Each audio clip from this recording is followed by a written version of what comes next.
All right, good afternoon, everyone. Man, one of these times I'm going to get just a glowing and robust good afternoon back, but I guess not this time. I'll have to keep hoping. Well, one session from the end. So before we introduce our closing speaker, I wanted to recognize Eric Collins with Montgomery County, who's the sponsor for this event.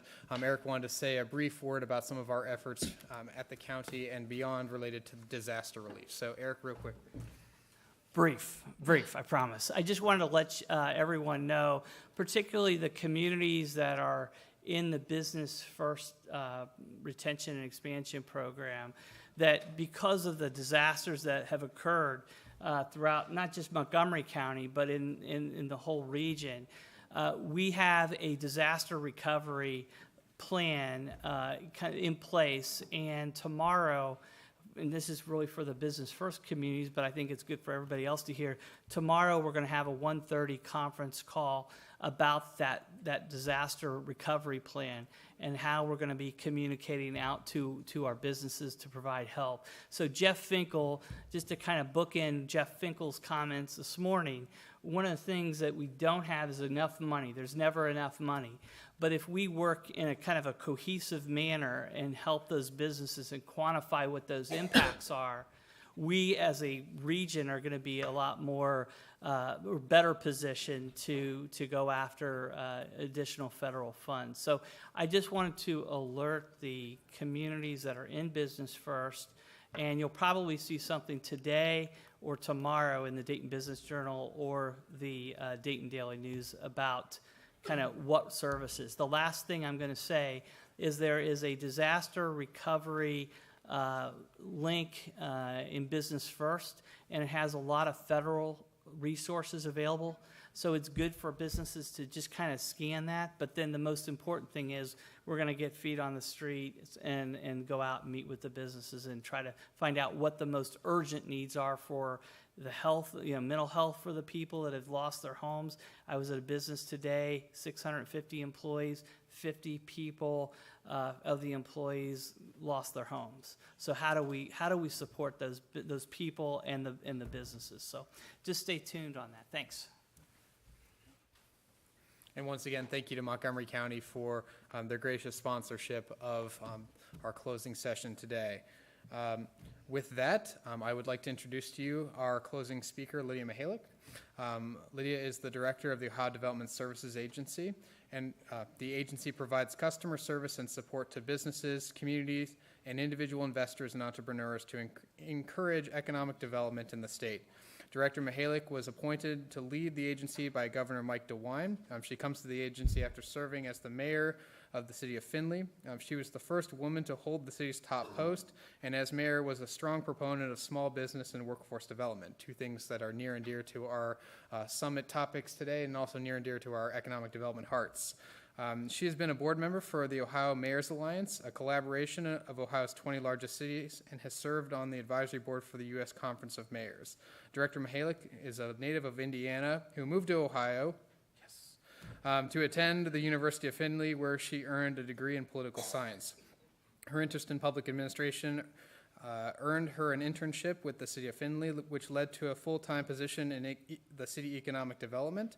She served as a grant administrator for the Hancock Regional Planning Commission, and she serves on the Hancock County Red Cross Board of Directors, as well as the Board of Directors for the Partnership for Excellence. So please join me in welcoming Director Lydia Mihalik. Thank you. Thank you so much. Well, good afternoon.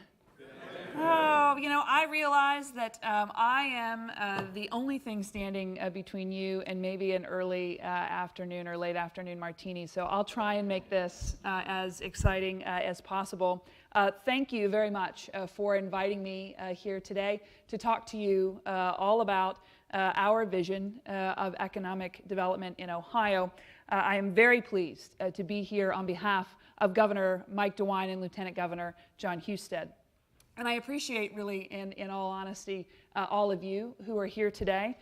You should know that as a former mayor, and mayors feel as though they can fix just about anything, my thoughts have been with all of you in this region over the last couple of days as we saw the destruction that Mother Nature let loose on the region at the beginning of the week. I want you to know that the best thing that you can do as someone who has experienced several disasters in my tenure is the best thing you can do is just stick together.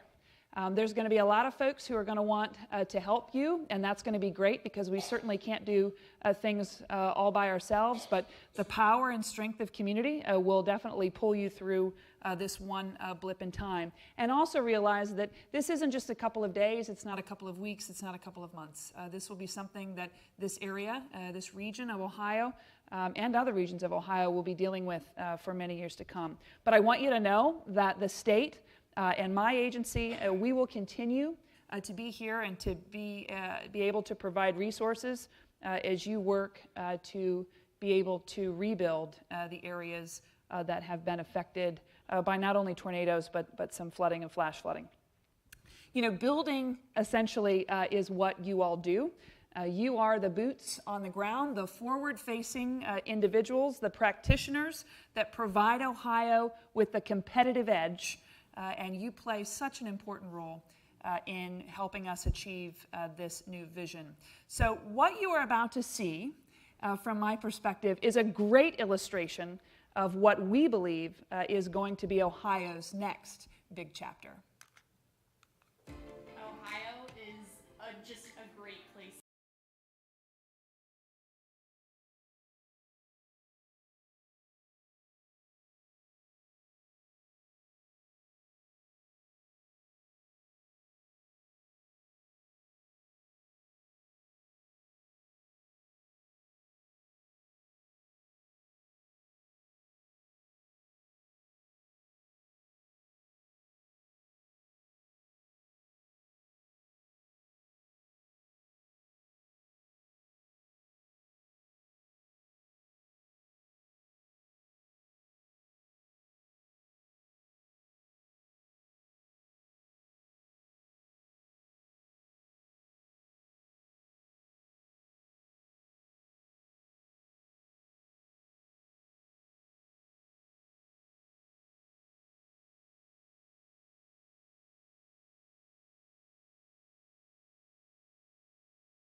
So, serving the state of Ohio as director of the state's Economic Development Agency is a focused return to the earlier days of my career when I worked in local community and economic development. And later, as the mayor of the city of Findlay, which undoubtedly was the honor of a lifetime, I had the opportunity to leading a team that got to the city the top micropolitan in the nation for 5 years in a row. And I think as we get to know each other a little better, you'll find that I feel strongly that we all can learn from each other. As a mayor, and my colleagues from across the country would definitely agree, we steal shamelessly and we share passionately the best ideas. So coming together as a regional economic development group, I feel that we too share those same values. And so what I'd like to do is share with you my priorities and lessons learned from my service to the city of Findlay.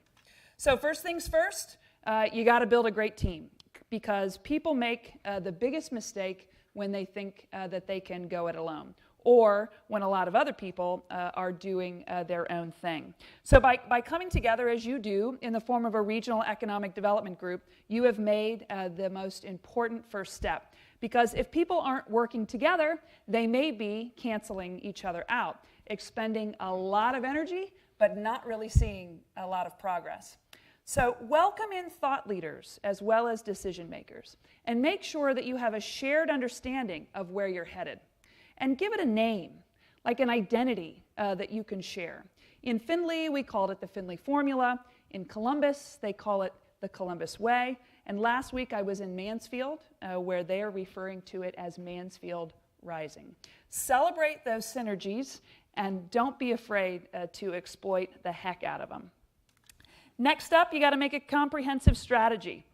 And I certainly can't tell you what the strategy is for your specific community or even the region, because each piece of the puzzle is very unique. So you each have unique downtown assets, you have unique interests, and perhaps even a unique vision for the future. So capitalize on what is unique about your community, but also look around and see what others are doing, because there are some things that work everywhere. So coming together as a region is certainly a really great start, but don't forget to look beyond the region and learn from other smart people and learn from their success. And don't forget, this is really important, don't forget to learn from their mistakes so you can do better. People are naturally quick to tell you about the wins that they have, but there's equal value in learning what didn't work. As I travel the state, I see downtowns making a comeback. And in Findlay, we believed that we could improve downtown because then we could help create an environment conducive for investment. So when a downtown looks old and forgotten, you naturally feel like you want to bring it back. And Dayton is putting a lot of muscle behind this idea, and I know others of you are too, because it's a really smart move. So we had our goal, we had our plan, and we knew what the city's role would be in that effort. So the next step is to execute. And we started at the heart of our downtown, and that meant making it safe and fixing what was old or run down. So we invested in public improvements, and this meant everything from fixing up the city and county offices to the courthouse and fixing up our sidewalks. We removed concrete and put in green space. We slowed down traffic, we added parking, and we rejuvenated our civic center. Dorney Plaza finally was a place that actually gave people a reason to linger as opposed to a reason to walk as fast as you could past the mayor's office. So once we decided to invest in downtown, small businesses came in, and large businesses made big plans to expand. Hometown investors were now willing to take those next steps because they saw that the money that they would invest wouldn't be wasted, because this was a place that we all wanted to live. Big employers need to recruit, and a place people want to live is foundational for companies like Marathon and others. Entrepreneurs, well, they share those values too. And family restaurants end up succeeding, and others follow suit. And people now come from around the region just to eat at Findlay's quality restaurants, and our downtown festivals and events improve the quality of life for people who live here, and soon are drawing even more visitors. My final piece of advice, specific to my experience with economic development on the local level, is to keep communicating. You need to communicate your plans to the public and various stakeholders. We shared our plan a lot for downtown in many, many different ways with a lot of different people. And while there will always be people who don't agree, you need to keep sharing that information. Communicate more, be clear, and be specific, and just keep widening the circle. The more people know about what's happening, the more potential advocates you have. People ultimately want to be really prideful in their community, and they want to say, I was in that from the very beginning. And so your communications give them the opportunity to become a raving fan. As you probably hear my story and the things that I talk about relative to the city of Findlay, I loved my time as mayor. And now you're probably wondering about state and federal assistance. And certainly we didn't go at it alone, but I would caution economic development professionals and practitioners. Don't expect the state and federal governments to solve all of your problems. Still, you should absolutely have their money, their resources in your equation. And I'm excited for the programs in our agency that you all will be utilizing. So everything that I've explained in the last few minutes, the teamwork, the collaboration, the comprehensive plans, these are all elements that agencies want to see to fund your proposals. So absolutely, use your local resources to leverage state and federal money. And if you don't get the award the first time you apply, well, reach out to us, communicate with us, find out what was missing from your application, and see what you can do to strengthen it. Development is here to help you ultimately be successful. And if you have ideas about how we can do that, well, come and meet with us and tell me about it. You know, I'm learning a lot in these last few months, and I just want to be helpful because ultimately, if we have strong communities in the state of Ohio, then we'll have a stronger state of Ohio. I'm proud to serve with Governor DeWine and bring this local experience to the state level, and I'm really, really proud of the governor's budget because it's a major commitment to investing in Ohio. And when we talk about the components that actually make a community strong, a skilled workforce is high on the list. Development has 3 main workforce proposals in our budget. First, we have proposed more than $15 per year for workforce and innovation. And this is to help get Ohioans ready for the jobs. Ohio faces a skills mismatch. I'm not telling you anything that you don't already know. Our employers have jobs, and they need skilled workers to fill them. And Governor DeWine, Lieutenant Governor Husted, and myself are committed to raising wages in the state of Ohio. So our budget asks the legislature to invest in training in workers for a tech credential that recognizes the achievement of an advanced skill. Now, these credentials will add to the value that an employee can actually contribute to an employer, which, again, should lead to increased job security and higher wages. And also important is that this employee, this individual, they grow a skill that's recognized by a range of potential future employers, and we would like to consider credentials that take less than a year to complete with a goal of 10,000 credentials in the very first year. Secondly, we're asking for $2.5 million per year to assist industry sector partnerships. Now, these are partnerships that are made up of employers and educators and community leaders that identify a need and have put together a plan to meet that workforce need in their region. And finally, we've actually looked at some specific types of workers and have asked to focus some of the workforce funding on the Appalachian region of the state. And we extend our successful Tech Ohio diversity and inclusion internships from college to now include high school students. Now, this may seem like a lot, but one thing we have heard from employers and workers alike is that one size does not fit all when it comes to careers. So what our budget does is it focuses on several approaches to get workers upskilled. But still, we are always open to ideas. So I want to hear about the needs that you have in your community and how we might be able to help. The governor was clear in his the state address. Us at the cabinet level, we're here to listen to you. We want to hear your ideas, and we want to hear what's working and what isn't, and ultimately be helpful to you. We want to help support your large employers, but I want you to know that the budget will not leave small businesses behind. So the commitment that I had to small business development when I was a mayor is certainly alive and well at development. Because, you know, the majority of Ohioans actually work for a small business. So development has asked for the necessary funding to support and serve small business owners and minority business owners with both the technical support and special loan and bonding programs that we have had in the past. We have asked for a very strong commitment in all small business areas, including manufacturing assistance, export assistance, support for technology startups, government procurement assistance, and more.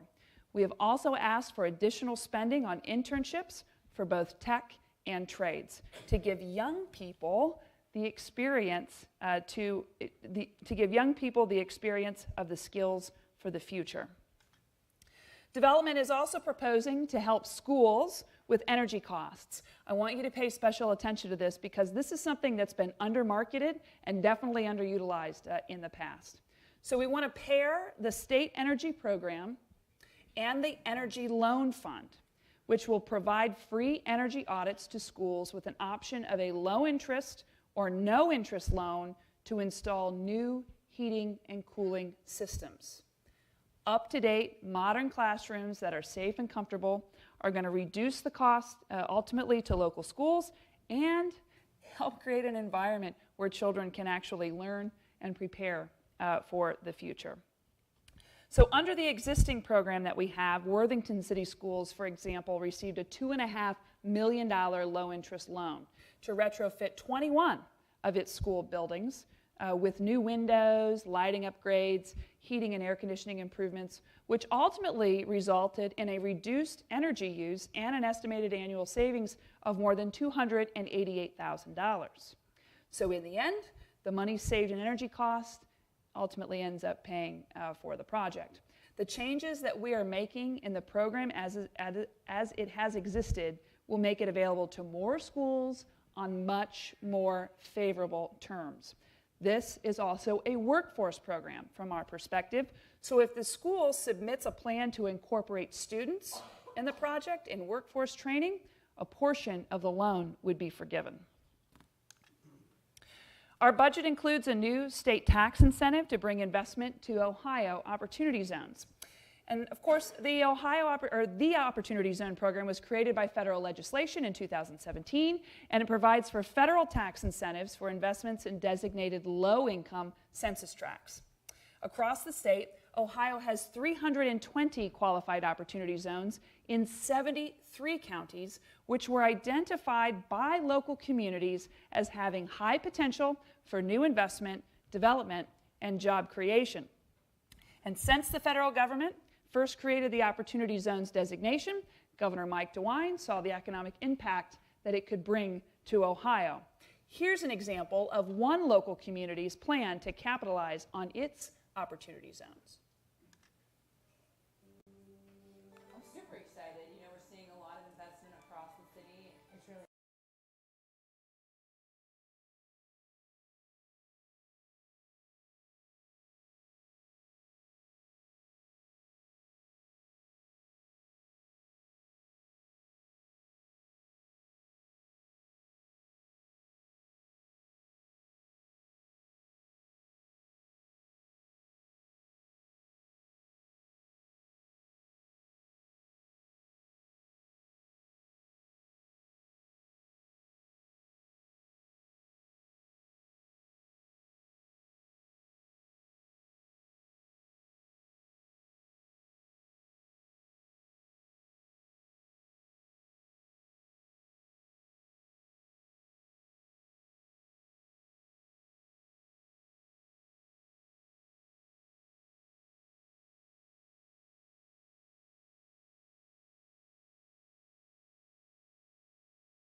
You know, there are more than 8,000 opportunity zones in the nation, and every single one of them is going to be competing for investors.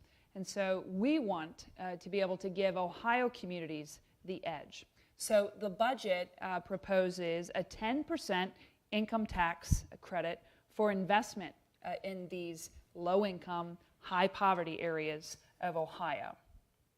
We're also helping to market these areas to make it possible for even the smallest communities to get the word out to investors about opportunity in Ohio. So Development recently hosted the Ohio Opportunity Zone Showcase for community and economic development leaders to share best practices. And Dayton was one example city that we used. And at the same time, we unveiled a new targeted marketing platform, which you see here on the screen, to help all Ohio Opportunity Zones market their assets to investors. So if you have an opportunity zone in your area but are not on the site yet, please reach out to us because we can help you get it listed. It's easy, it's free, and it will definitely get you in the conversation about opportunity in Ohio. One last seed that I'd like to plant with you, and you've been super generous with your time already, but I want to make sure that that Census 2020 is on your radar. Development is the Ohio Designated Census Office, and we have a critical responsibility to make sure that everyone gets counted. And you're like, well, why? Why is that such a big deal? Well, as you know or may not know, the population count actually determines if we lose or maintain representation in Congress. But perhaps more importantly and more directly impacting you, the population count determines the distribution of more than $675 billion in federal funding to local communities and much more in state funding. So this includes a ton of cash in the community development support area. So Todd here from my team is actually handing you some information that includes a timeline and some messages that correlate with that timeline. So do me a huge favor, and I know you all are super busy people doing a lot of exciting things, but when you get back tomorrow, get the conversation going. Encourage your neighbors to sign up and work the census. We have been told that they are desperately in need of workers for the census. People who live in the area are always more engaged in the census count than others. So you can find more information by Googling Ohio Census 2020. Great news, the jobs pay pretty well, $14 to $32 per hour. And while temporary, they definitely can last almost up to 2 years. Think of people that you know and engage others in your community, because we've got to get it right. We've got to get it right for the good of Ohio and be counted. Now, I will tell you that this census is supposed to be the first time that it will be a primarily digital census. And we're hearing stories from the field that it's been difficult for people to navigate the census website to search for jobs. But we want to be helpful in the operation of this thing. So please let us know if you run into people who are having issues. We're definitely happy to help as the Ohio Designated Census Agency. So finally, strong families. Strong families and strong communities where every Ohioan, no matter their station in life, should have the opportunity to be prosperous. And if they do, ultimately, that makes a strong Ohio. So we are going to invest strategically, and I encourage you to do so as well. So this means we're going to prioritize modern infrastructure. We're going to encourage private investment, and we're going to celebrate both the innovation and the innovators, because ultimately, I'm here to help be supportive for the local communities in the state of Ohio, and I can't wait to get to work with all of you. I hope you know that you have a friend with a local government focus in Columbus, and I love getting out of Columbus, so if there are opportunities for me to come out and see what you're doing, we've had a lot of really great meetings with folks around the state. We were in Ashtabula, all the way up in Northeast Ohio. That's even farther from Dayton than it is from Columbus. But we had a great meeting, and what I'm finding is that as I get out and be able to talk to local leaders and economic development professionals, there are things that are on their mind, and there are issues that they're running into that they're unsure of or are looking for solutions to. And what's great, at least in the last couple of times that we have been out and about, I've actually been able to connect the dots for them and be helpful and to come up with solutions and ideas to help make your communities the best place for investment. So let me know how I can be helpful. Know that Governor Mike DeWine, Lieutenant Governor Husted, and myself, as well as every member of the cabinet, are with you right now. You are in our thoughts and our prayers, and we're hoping the best for this region, and we want you to know that whatever you need, whatever you're looking for, that you can find it here in Ohio. Thank you very much.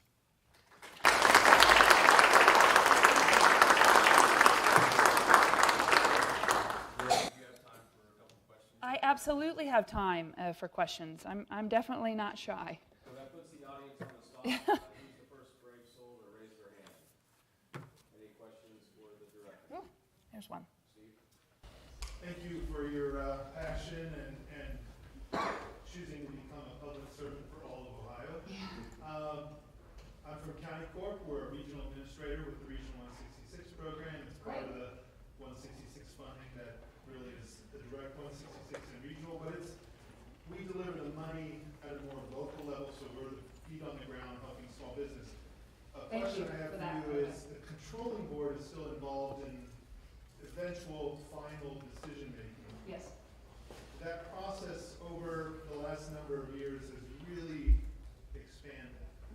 Was wondering what your take on how the department might be able to work to minimize that, start to reduce it back. Businesses are not able to get an answer in that program less than about 40 days. Okay. It used to be about 14 days, which was still, it was doable. Sure. But we'd love to participate and maybe even help provide some feedback. And there are other organizations around the state that I'm sure would be willing to do that. There's about 8 or 9 of them around the state, and we're the second most active in Ohio. We would love to participate in that conversation to try to get that through the decisioning a little reduced from where it sits. I completely get it, and these deals, they're very fragile, and they're not done until everything is wrapped up, right, and you've put a bow on it. So there's certainly no reason for us to be holding you back.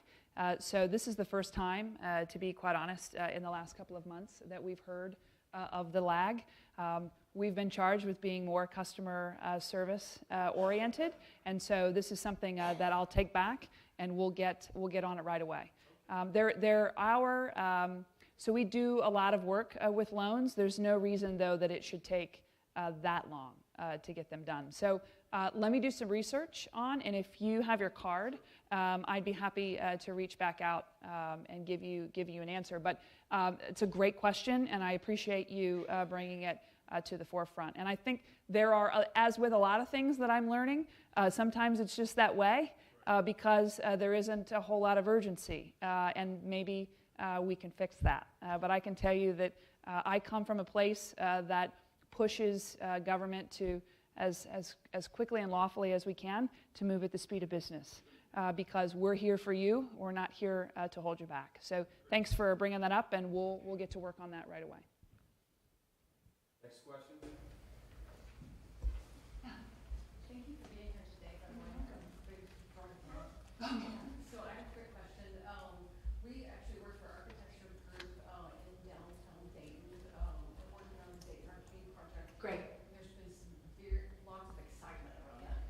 So we're actually having folks come to us often, private investors saying to us lately. So it's interesting to hear that. Opportunities and what does that mean? How can I apply? So I was just going to make a suggestion because I've had lots of people asking.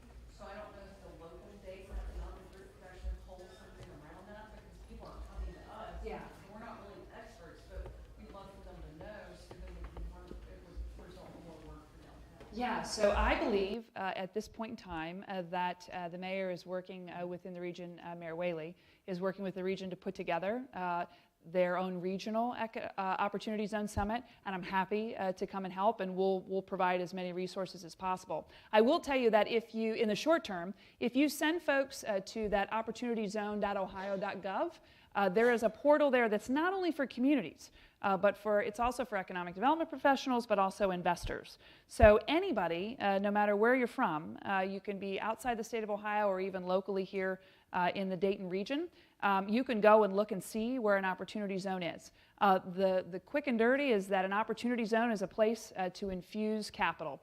that has been lagging in the years. They're designated officially by the U.S. Treasury, and it actually goes from the local level to the state level, and then the U.S. Treasury has signed off. We actually hit our allotment of 320 opportunity zones, and we have a lot of activity in some, and we have some that are kind of in the middle, like they're just now getting started, and we have others that are just beginning.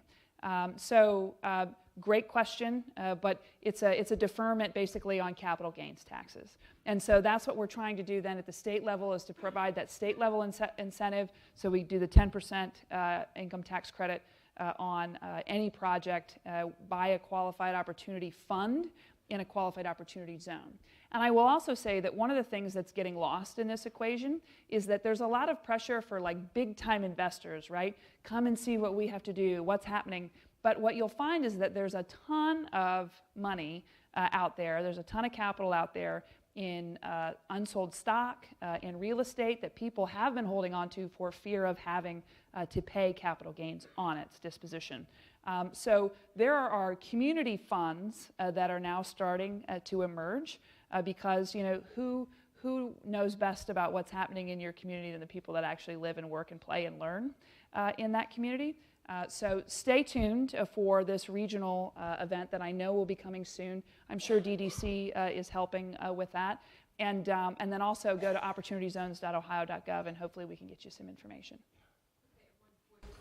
Sure. So how does that work with tax credits? Are you able to apply for both? Yeah, that's the best thing about it, right? So it's more than just, and I've been saying this now for a couple of months. The Opportunity Zone tax credit is not the be-all, end-all with regard to investments. So it will help make some of these projects pencil out, but we're still historic tax credits, job creation tax credits. The big news a couple of weeks ago, well, I guess it's been probably about a month or so now, was the second round of guidance that came from the Treasury. So first round was kind of like, well, what you have to do in order to make these projects work, because more than 50%, or at least 50% of the revenue that's generated that can qualify for this credit has to be generated within the Opportunity Zone. So people naturally were like, well, all we're going to do is work on real estate projects, right? So we're going to build housing developments and those types of things. But now the second round came out, and so it's almost like, everybody wants to jump in at this point, because now we can actually look at investments in businesses, in corporations. You can buy businesses within these areas and actually improve them. And so there is a lot more going on to that extent. But it's not the only thing. It's like one of the many layers that we'll put in the stack in order to make it work. So yeah, you're not just limited to opportunity zones. Yes, Director Ford, where I'm Yes, Director Ford. of Economic Yes, Development. nice to see you. Good to see you again. Yeah. And just to amplify your answer, which was outstanding, our prospectus on opportunity zones is available at our website at DaytonOhio.gov. And I want to compliment the coalition because, as you mentioned, they did have an opportunity zone forum a few months ago. And so I think that the community is working well on this, and we'll be glad to help you with more information. What I really like about what we've provided with the portal, because Dayton is one of the leaders with regard to their Opportunity Zone prospectus. I know Cincinnati is currently developing theirs and getting ready to upload it. Columbus has one. There's definitely a couple in the Cleveland area. But what's nice about this portal is that you can actually take that prospectus and put a link to it within the portal, so that when people click on the opportunity zones and they can click on the projects, you can see what the community actually wants to get done. So yeah, great stuff. Good to see you. It's been a while. Please join me in thanking Director Thank you. Mihalik.